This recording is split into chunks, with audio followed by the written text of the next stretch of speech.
بسم اللہ الرحمن الرحیم۔ اللہ کا لاکھ لاکھ شکر ہے کہ زندگی میں کوئی ایسی غلطی سرزد نہیں ہوئی جس کا مجھے کبھی پچھتاوا ہو، ماں سوائے ایک کے، اور اس کی نشانیاں میں نے محفوظ رکھی ہے۔ میرے پاکستانیوں، کبھی بھی کسی کے الفاظ سے متاثر ہو کر آپ نے وہ غلطی نہیں کرنی، اپنی انرجیز اور اپنا وقت ایسے ٹچے لوگوں کے پیچھے برباد نہیں کرنا۔ یہ میرا سبق ہے، اور اسی سبق کو مد نظر رکھ کے میں نے وہ نشانیاں سنبھال کے رکھی ہوئی ہے۔ میرے پاکستانیوں، میں یونیورسٹی میں تھا تو اپنے پاکٹ منی سے میں نے یہ 4 کتابیں خریدی تھی، اور آج کی دن تک اگر کتاب لینے کے بعد بھی مجھے کبھی پچھتاوا ہوا ہے تو وہ یہ ہے۔ کتابیں میں شوق سے پڑھتا ہوں، دل سے پڑھتا ہوں، اپنی پاکٹ منی بھی اس کے اوپر لگاتا تھا، لیکن یہ دکھ ہے جو کہ میرے اوپر بہت باری ہے، اور آج تک میں اس کو فیل کر رہا ہوں کہ ٹچے لوگوں کی باتوں میں آ کر میں نے بھی ان کو سننے کی تھوڑی سی غلطی سرزد ہوئی تھی، جس کے اوپر میں معذرت خواہ ہوں اپنے آپ سے۔ پھر اس کے بعد میں آ جاتا ہوں کہ جن کا معیاری صحافت یہ ایسا ہو کہ ریٹائر افسران کے چائے میں ڈبوئے ہوئے رس یا پاپے گننا، جن کی صحافت ہو یا ان کا معیار ہو یا ان کی وجہ شہرت ہو، تو ایسے لوگوں کو جواب دینا میں اپنی توہین سمجھتا ہوں۔ لیکن آج جو میں آپ کے سامنے بیٹھا ہوا ہوں، میرے پاکستانیوں، آپ کی محبت کی وجہ سے، اپنے ان کارکنان، سپورٹرز، ووٹرز کی محبت کی وجہ سے، اور جو ان کو خیال ہوتا ہے، ان کی دعائیں میرے ساتھ ہوتی ہے، ان کے لیے میں نے جو جتنا جواب دینا تھا میں نے دے دیا۔ سمجھنے والے سمجھ گئے، باقی ایسے ٹچے لوگوں کے اوپر، اور اس سے مہذب لفظ مجھے نہیں آ رہا، میں آپ کو یہ بتاؤں، میں اس لیے آپ کو بتاؤں کہ میں نے کبھی کسی کو گالی نہیں دی۔ میں بات کرتا ہوں دلیل سے، ہاں ایگریسو ہو سکتا ہوں، میرے انداز سے کسی کو اختلاف ہو سکتا ہے، لیکن میں گالی نہیں دیتا۔ لیکن اس سے مہذب لفظ اس شخص کے لیے میرے پاس نہیں تھا، لہٰذا میں نے اتنا جواب دینا تھا، آپ سمجھ گئے ہوں گے۔ اب میں آتا ہوں مین پوائنٹ پہ۔ دیکھیے میرے پاکستانیوں، آپ کو یاد ہوگا کہ جب یہ ریجیم چینج آپریشن ہوا تو میں نے آپ کو پہلے سے بتا دیا، میں کوئی پیشن گوئی نہیں کر رہا تھا، میں کوئی حالات آپ کے سامنے پریڈکٹ نہیں کر رہا تھا، لیکن جو کمٹمنٹس ہوئی تھی، جس طرح ریجیم چینج آپریشن ڈیزائن ہوا تھا، اور پھر میں نے آپ کو کہا تھا کہ پاکستان میں ایک دفعہ پھر کسی کی جنگ لائی جا رہی ہے، پاکستانیوں کو ایندھن بنایا جائے گا۔ گلگت بلتستان کا میں نے نام لیا تھا جو کہ سی پیک کا دروازہ ہے، میں نے بلوچستان اور گوادر کا نام آپ کے سامنے لیا تھا، میں نے جمشید اضلاع اور خیبر پختونخوا کی مثال دی تھی، اور آپ نے دیکھا بھی کہ پاکستان میں امن و امان کی صورتحال کس طرح بگڑی۔ پھر پاکستان کی معیشت کا ہم نے کہا تھا کہ کس طرح پاکستان اللہ نہ کرے دیوالیہ ہونے کی طرف جائے گا، یہ بھی آپ کے سامنے میں نے بات کی تھی۔ لیکن آج میں آپ کے سامنے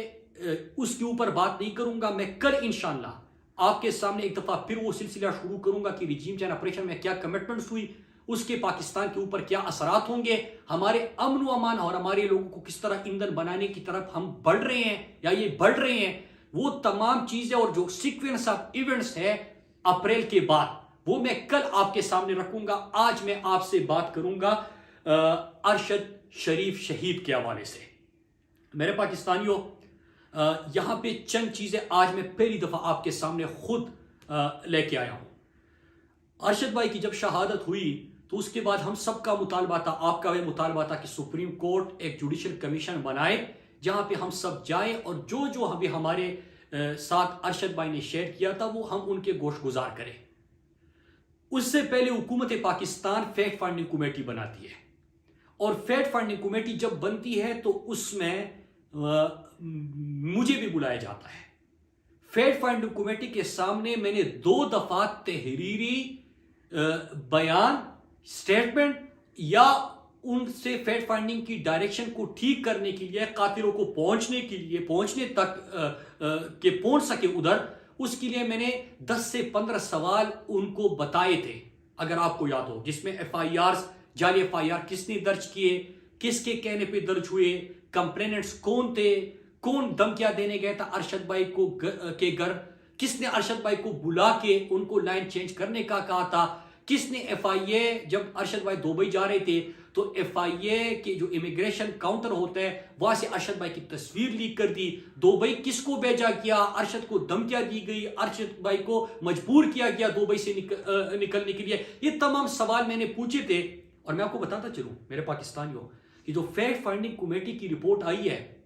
اس میں 2 چیزیں ہیں، صرف 2 سوالوں کے جوابات انہوں نے ڈھونڈنے کی جب کوشش کی ہے تو آپ کے سامنے کیا آیا کہ دبئی ارشد بھائی کا ویزا ایکسپائر نہیں ہوا تھا، جس طرح ارشد بھائی کا جنازہ پڑا ہوا ہے اور ادھر پریس کانفرنس کی جاتی ہے اور پورے پاکستان میں بیانی کی جنگ شروع کی جاتی ہے کہ ارشد بھائی کا ویزا ایکسپائر ہو گیا تھا، یہ 2 جھوٹ بول رہے ہیں کہ ارشد کو نکلوایا گیا. وہ چیز ان کی وہ پریس کانفرنس غلط ثابت ہو جاتی ہے اور ارشد بھائی کو زبردستی دبئی سے نکلوایا گیا تھا طاقتور شخصیات کے کہنے پہ، جو کہ وہ انہوں نے اس کا ذکر نہیں کیا لیکن یہ ضرور کہا کہ ارشد بھائی کو نکلوایا گیا تھا. یہ فیکٹ فائنڈنگ کمیٹی میں چیز سامنے آ گئی. دوسرا کہ کس نے جعلی FIR کیے تھے، ہم بار بار پوچھ رہے تھے. ایک میمن گوٹ 2 تھانے کا SHO ایک FIR کا صرف، جب ان کو بلایا گیا تو انہوں نے کہا کہ فلاں ادارے کے آفیسرز ہمیں بلایا تھا، وہ بیٹھے ہوئے تھے، انہوں نے ہمیں کہا تھا FIR درج کرنے کے لیے، تو وہ چیز بھی ایکسپوز ہو گئی. تو ابھی اس وقت میں نے جو سوال دیے تھے اسی کے اوپر جو بھی جواب ڈھونڈنے کی کوشش کی گئی ہے وہ آپ قاتلوں تک یا دھمکیاں دینے والوں تک ان تک آپ پہنچ چکے یا آگے بڑھ چکے. تو یہ ایک فیکٹ فائنڈنگ کمیٹی کی بات ہوئی. دوسرا JIT، جب سپریم کورٹ کے حکم پہ JIT بنی اور جب JIT بن رہی تھی میں آپ کو یہ بتاؤں کہ مجھے سپریم کورٹ نے بلایا نہیں تھا، میں خود سے سپریم کورٹ گیا کیونکہ میرا بھائی ارشد بھائی، ہم سب پاکستانیوں کی آواز، پاکستانیوں کی دلوں کی آواز، نظریہ پاکستان کے اوپر ثابت قدمی سے کھڑا ہونے والا، پاکستان کا بیان یا دنیا تک پہنچانے والا، شہیدوں کا وارث اور ہر غریب، ہر مزدور، ہر قانون کو ماننے والے، آئین کو ماننے والے، ان کی رکھ کھڑا ہونے والا، ان کے ساتھ دینے والا ارشد بھائی کی بات ہے. تو میں سپریم کورٹ خود گیا. وہاں پہ جب JIT بنائی گئی تو JIT نے مجھے بلایا اور میں آپ کو یہ بتاتا چلوں کہ یہاں پہ بات ہوتی ہے کہ مراد سعید کو بلایا تو مراد سعید نہیں گیا. جھوٹ، سفید جھوٹ. اور یہ جھوٹ کون پھیلا رہا ہے میں آج آپ کے سامنے وہ بھی بتا رہتا ہوں. JIT کے سامنے نہ میں صرف پیش ہوا بلکہ میں 2 دفعہ JIT کے سامنے پیش ہوا. ایک دفعہ جب میں گیا وہاں پہ کاشف عباسی صاحب، عادل راجہ جو ارشد بھائی کے پروڈیوسر تھے ان کو بھی بلایا گیا تھا، ان سے بھی میری وہاں پہ ملاقات ہوئی. JIT کے سامنے جب میں دوسری دفعہ پیش ہوا تو میں نے تحریری جو بھی ارشد بھائی نے مجھے خدشات یا ارشد بھائی نے اپنے خطرات اس کا ذکر کیا تھا وہ میں نے اپنے تحریری بیان میں وہ درج کر دیے ہیں اسی طرح جس طرح ارشد بھائی نے مجھے بتایا تھا، اور ہر صفحے کے اوپر میرا دستخط بھی موجود ہے. لیکن ایڈیشنلی میں آپ کو یہ بھی بتا دوں کہ نہ صرف میں نے وہ سب کچھ لکھ کے تحریر کر کے دستخط کر کے دے دیا ہے جو ارشد بھائی نے خطرات یا خدشات کا اظہار کیا تھا،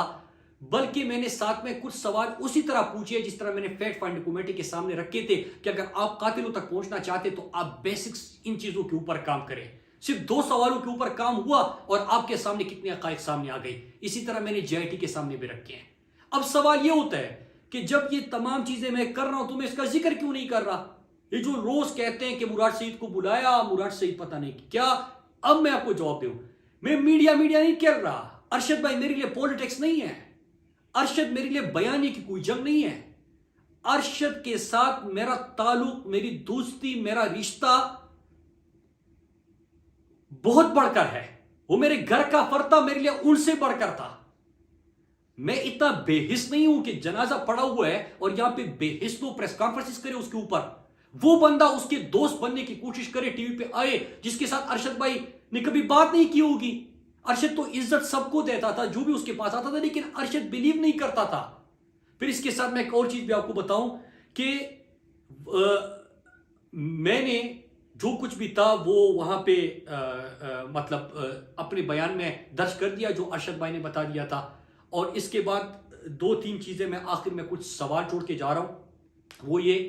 کہ جو لوگ یہ بیانیہ بنا رہے ہیں ہم سب کو پتہ ہے، مجھے تو خاص طور پہ پتہ ہے، جن کو خوف ہے کہ جو 2 سوال میں نے فیکٹ فائنڈنگ کمیٹی کو 10-15 سوال دیے تھے، 2 کے جوابات انہوں نے ڈھونڈ لیے، کون اس سے ایکسپوز ہو گیا؟ تو جو ایکسپوز ہو گیا نا تو اس کو خوف ہے، تو جس کو خوف ہے تو وہ یہ پروپیگنڈے کر رہا ہے. پھر دوسری بات یہ کہ ابھی میں نے JIT کے سامنے تحریری بیان دیا ہے، اس میں نے وہ کچھ لکھا ہے جو ارشد بھائی نے بتایا تھا، اور ارشد بھائی نے جس طرح بتایا میں نے اسی طرح درج کر دیا. تو کیا آپ کو اسی کا خوف ہے کہ اس کے بعد JIT میں کیا ہوگا یا سپریم کورٹ میں کیا ہوگا؟ ان چیزوں کا خوف ہے، اس لیے آپ یہ بیانیے کی اور اس طرح پروپیگنڈے کرنے کی کوشش شروع کر دیتے ہیں۔ اور ایک آخر میں ایک سوال چھوڑ کے جا رہا ہوں، اپنے جو پاکستان کے ہمارے ادارے ہیں جن کا نام لے کے ایسے ٹچے لوگ روزانہ ان کے ترجمان بن کے کہتے ہیں کہ ہمیں ادارے نے بتایا کہ مراد سعید جب وزیر تھا تو یہ سستی سڑکوں کا ذکر کرتا تھا کہ ہم نے سڑکیں سستی بنائی، ماضی میں مہنگی بنتی تھی تو فلاں ملک ناراض ہوتا تھا یا فلاں بندہ ناراض ہوتا تھا یا ادارہ اس سے ناراض ہوتا تھا، اور اس طرح کی لمبی کہانیاں وہ گاڑ لیتے ہیں۔ تو میں سوال آج پوچھ رہا ہوں کہ کیا یہ آپ کے ترجمان ہیں؟ آپ نے ان کو یہ کہانیاں بتا کے بلا کے اپنے ترجمانی کا ٹاسک دیا ہوا ہے؟ اور ایسے ایک بندہ نہیں ہے، جو لوگ آپ سے ملتے ہیں، جو چائے میں رس ڈبو ڈبو کے وہ آپ کے گنتے رہتے ہیں، تو وہی لوگ آ کے پھر یہ باتیں شروع کر دیتے ہیں۔ تو آپ وضاحت کریں کہ کیا یہ آپ کے کہنے پہ ہو رہا ہے؟ اگر آپ کے کہنے پہ ہو رہا ہے تو کل بیٹھ کے میں اس کے تفصیلی جواب آپ کو دے دوں گا، اور یا ایک اور کام کرے، اگر آپ کی زبانی ہے تو آپ کل کے سامنے آ جائیں، آپ بات کر لیں، پھر میں آپ کو جواب دیتا ہوں۔ تو میرے پاکستانیوں میں ایک چیز بتاؤں کہ ارشد بھائی کے حوالے سے میں جے آئی ٹی میں بھی، سپریم کورٹ میں بھی، اور میں یہ عزم کرتا ہوں، میرا بلیف ہے کہ میں سپریم کورٹ میں مجھے کبھی نہیں بلایا گیا، میں خود جا رہا ہوں، اور میں سپریم کورٹ ہر دن جاؤں گا۔ جب بھی ارشد بھائی کا کیس ہوگا، جو بھی دروازہ کٹکھٹانا ہوا میں وہ کٹکھٹاؤں گا۔ جس کو بھی ان چیزوں سے خوف ہے اور یہ ادھر ادھر کی باتیں کر رہے ہیں اور توجہ ہٹانے کی کوشش کر رہے ہیں، ان کو ناکامی ہوگی، میں آخر دم تک لے کے جاؤں گا۔ جس نے ارشد بھائی، میرا ایمان ہے، میں روز کہتا ہوں کہ جس نے ارشد بھائی کے اوپر زمین تنگ کر دی تھی، اللہ کی زمین تنگ کر دی تھی، اللہ کی زمین پہ اس کو جگہ نہیں ملے گی، وہ عبرت کا نشان بنیں گے۔ جس نے ارشد بھائی کے لیے خون حق کیا ہوا ہے، ان کو اللہ عبرت کا نشان بنائے گا، اور انشاءاللہ انصاف ہوگا، ارشد ان کے گلے پڑے گا۔ ارشد آج بھی زندہ ہے، ارشد کا نظریہ زندہ ہے، ارشد کے چاہنے والے زندہ ہے، اور ہم یہ مقدمہ لڑتے رہیں گے۔ اور آخر ایک چیز اور، کہ جو سوات فاٹا ملاکڑ بلوچستان میں ہو رہا ہے، میں روزانہ کی بنیاد پہ یہ سلسلہ جاری کروں گا، آپ سے بات کروں گا۔ اور اس کے علاوہ میں یہ بھی بتاتا چلوں کہ جو جن کو یہ خوف ہے، تو میڈیا چینلز کو بھی بتاتا ہوں، اور ان کے جو اس طرح ٹچے آ جاتے ہیں سامنے کہ ہمت ہے نا تو میری تقریر میں تو پچھلے ایک مہینے میں 25-30 تقریریں کر چکا ہوں، چلاؤ نا، کیوں آپ لوگوں کی کام پیٹان جاتی ہے؟ ہمت پیدا کرے۔ خود میں مراد سعید کھڑا ہے، اپنے لوگوں کے لیے کھڑا تھا، اور میں نے اپنے لوگوں کی جس طرح نمائندگی کی ہے پاکستان کی تاریخ میں، اس کی مثال نہیں ملتی کہ آپ لوگ جو کسی اور کی جنگ ہمارے گھروں تک لے کے آ رہے تھے۔ اللہ کا شکر ہے کہ ملاکڑ میں آپ کو ناکامی ہو گئی، اور میں اپنے ملاکڑ کے لوگوں کو کہتا ہوں کہ اپنے آنکھ اور کان دونوں کھلے رکھنا، اور باقی جو اس چیز کے حوالے سے گفتگو ہے میں کل انشاءاللہ آپ کے سامنے رکھوں گا۔ آپ سب کا بہت شکریہ۔ پاکستان زندہ باد۔